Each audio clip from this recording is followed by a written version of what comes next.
is a gorgeous, graceful, curvaceous, can you tell that I love it? Triplet of a building.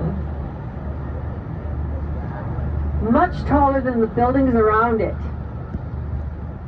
That is a new addition to the city's skyline. The Vista Tower, St. Regis, Chicago. It is 101 stories tall. We mark the skin or the glass on that building. The color and light is reflected in it.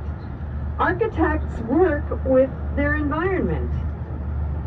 And that is a fine example of reflecting the light and color in the glass. The architect on that building is Jeannie Gang of Studio Gang. She is credited with building the tallest building designed by a woman in the world. That building. It cemented her position in the conversation with master architects Mies van der Rohe, Louis Sullivan, Helmut Jahn.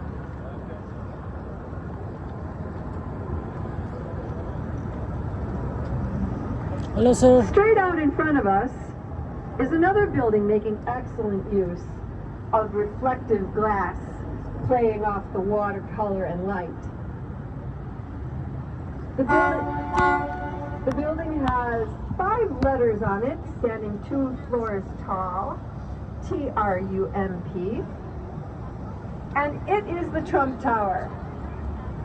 Multi-purpose condo hotel in downtown Chicago on the former site of the Chicago Sun-Times newspaper. This building was completed in 2009. The lead architect was Adrian Smith of Columbus Drive, Owings and Merrill, who we will mention frequently.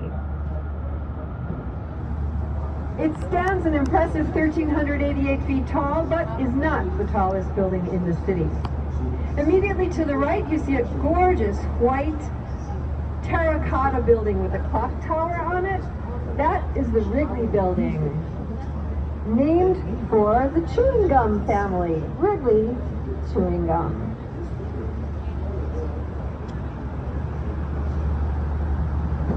As we pass under the Columbus Drive Bridge, and we notice again the color of the water, this sort of muddy green.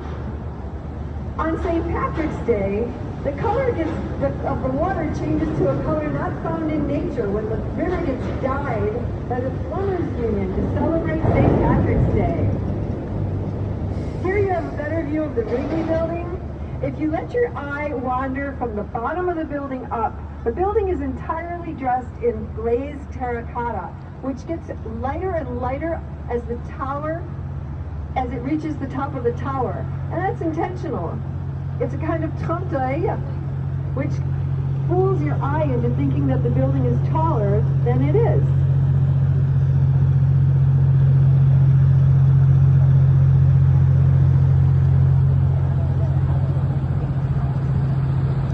Coming up on our right is one of Apple's flagship stores. Just beneath that sign Fidelity, you see a thin, razor-thin sort of roof line. They've designed it to look like an Apple laptop. Works for me. What doesn't work about it is they didn't anticipate how ice would go sliding off of it in the wintertime. There's signs posted all around the building. Watch for falling ice.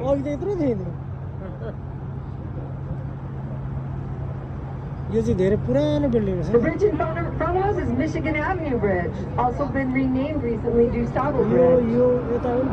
If you are a shopper and you have not been on Michigan Avenue, you need to get there. Leave the people behind who don't want you spending money, because all the usual suspects are there. Dior, Chanel, Balenciaga, etc. There's also plenty of family-friendly shopping, such as The Gap, Banana Republic, tons of restaurants, and may I recommend a Chicago favorite, an original popcorn, caramel corn, many flavors of corn, shop called Garrett's Popcorn. But I do caution you, it is addictive.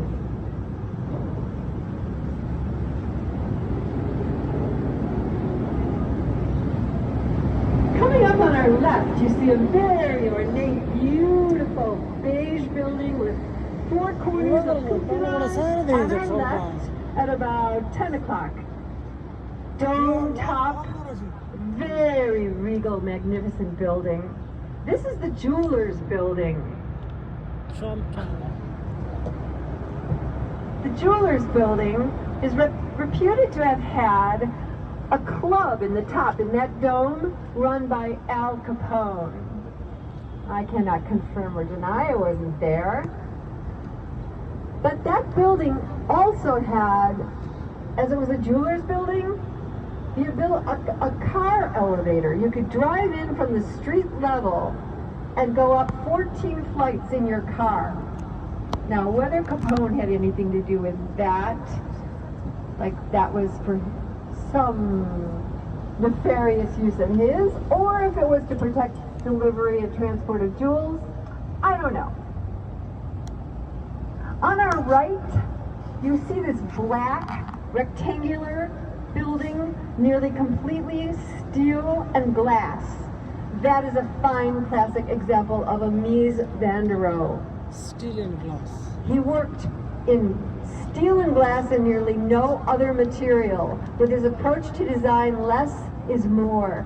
When asked how he described his design, he said he called it skin and bones.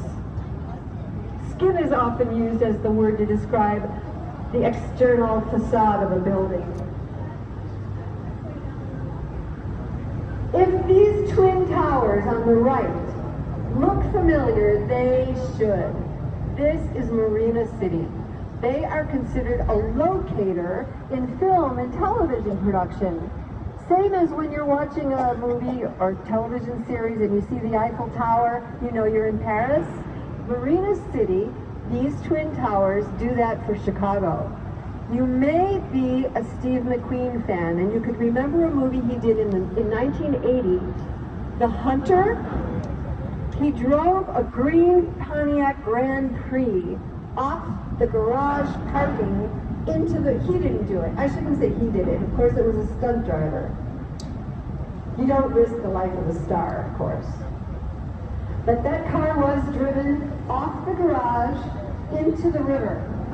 And a lot of films have used Marina City. Batman Returns, The Blues Brothers, Chicago Fire, on and on. Marina City was originally built to attract people to living downtown. People didn't live downtown back in the day. They only worked downtown. Nobody wanted to stay anywhere near where they worked back then, but now we do. Now we don't want to commute. So this architect was ahead of his time.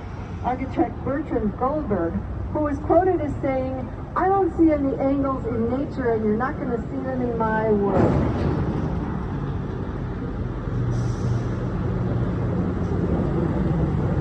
On the left, see all the folks walking in front of this place marked Tiny Tap? That's the Riverwalk, inspired by San Antonio's Riverwalk.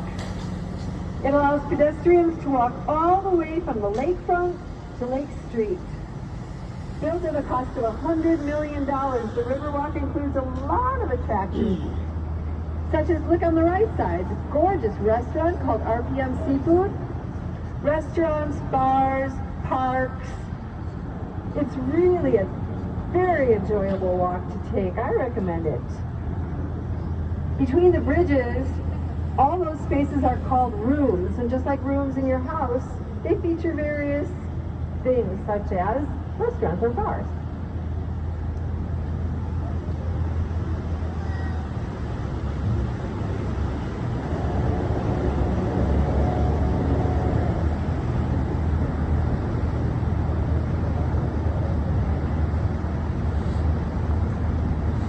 Straight out in front of us is new construction for Salesforce.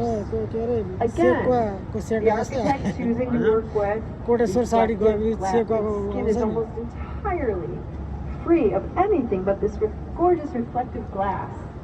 Working again with color of the water and light.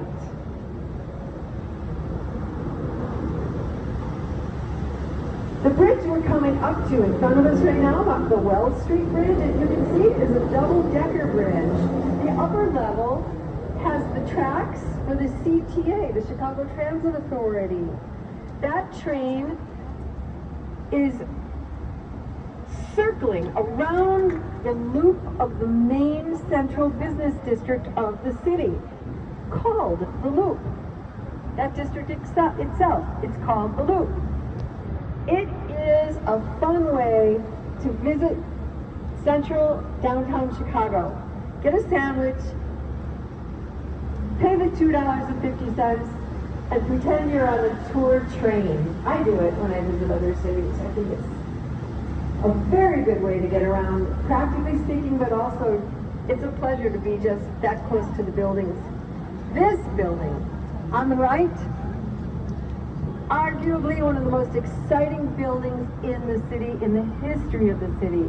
This is the Monumental Merchandise Mart. There is over 4 million square feet of floor space in that building. When that building was built, it was the largest in the world. It had its own zip code. And you see this line of pedestals with heads, busts atop? They sort of look like giant Pez dispensers. They are, in fact, titles of American history.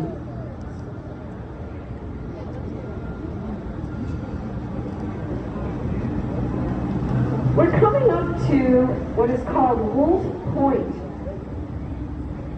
This is where the confluence of the main branch of the Chicago River, the North Branch, and the South Branch meet. It's like a Y shape. As a matter of fact, if you look to the right, you see this fencing along the edge. There's a circle with a Y in it, in every bit of fencing along the way. You can see that circle with the Y in it all over the city. It represents the shape of the Chicago River.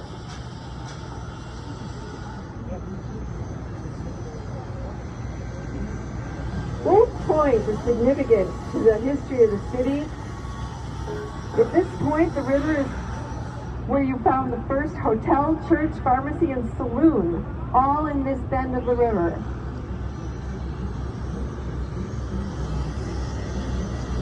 Complete भएको रहेछ 2023 मा complete हुँदैछ। Circling around, you start to see this red brick building on the opposite bank.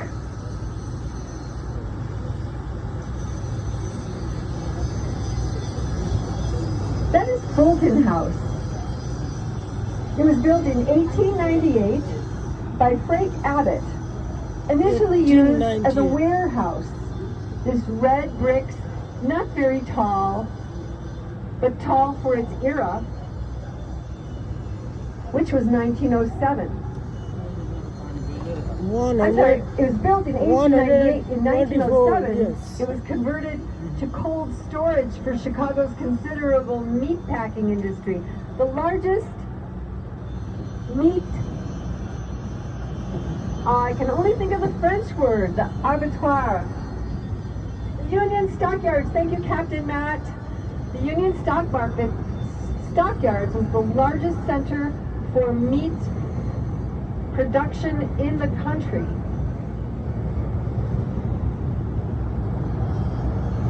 Just past Fulton House, you're going to see, or you start to see, cottages that were designed by the same architect who converted Fulton House from the cold storage building that it was. Harry Weiss repurposed this building into condos at a time when nobody would have lived on this river. It was so polluted, no one could imagine. It was not in any way considered desirable waterfront property.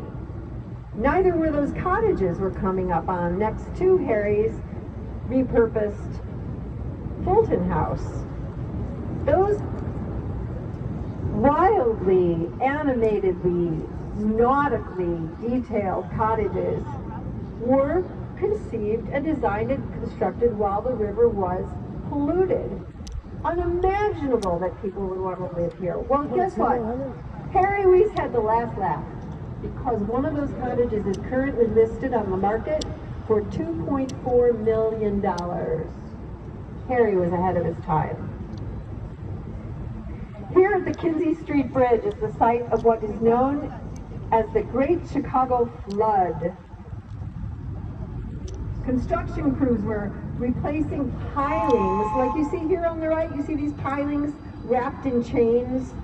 Some of them, they need to be maintained and replaced from time to time. Well, while the work was underway, accidentally, one of the tunnels that runs under the river, of which there are 64 miles, was breached. And that breach went unnoticed until water started flooding into the basements of